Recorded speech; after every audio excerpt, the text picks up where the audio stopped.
شاعر مشرق علامہ محمد اقبال 9 نومبر 1870 کو سیالکوٹ میں شیخ نور محمد کے گھر پیدا ہوئے۔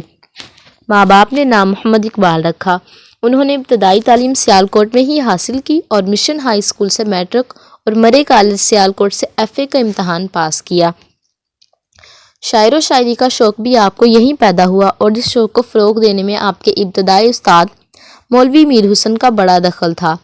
لاہور کے بازار حکیمہ کے ایک مشاعرے میں انہی دنوں اقبال نے ایک غزل پڑھی جس کا ایک شعر یہ تھا: موتی سمجھ کے شانے کریمی نے چن لیے، قطرے جو تھے میرے ارک انفعال کے۔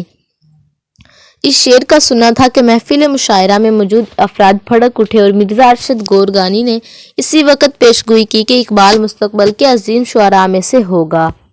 انہی دنوں غزل کے ساتھ نظم پر بھی توجہ دی۔ ایک ادبی مجلس میں انہوں نے اپنی اولین نظم حمالہ سنائی تو اسے بہت پسند کیا گیا اور ان کی شہرت پھیلنا شروع ہو گئی۔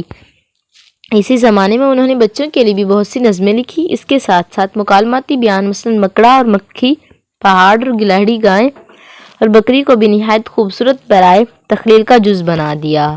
پاکستان کی آزادی سے پہلے ہی 21 اپریل 1938 کو علامہ اقبال انتقال کر گئے تھے، تاہم ایک عظیم شاعر اور مفکر کے طور پر قوم ہمیشہ ان کے احسان مند رہے گی۔ شاعر مشرق علامہ اقبال حساس دل و دماغ کے مالک تھے۔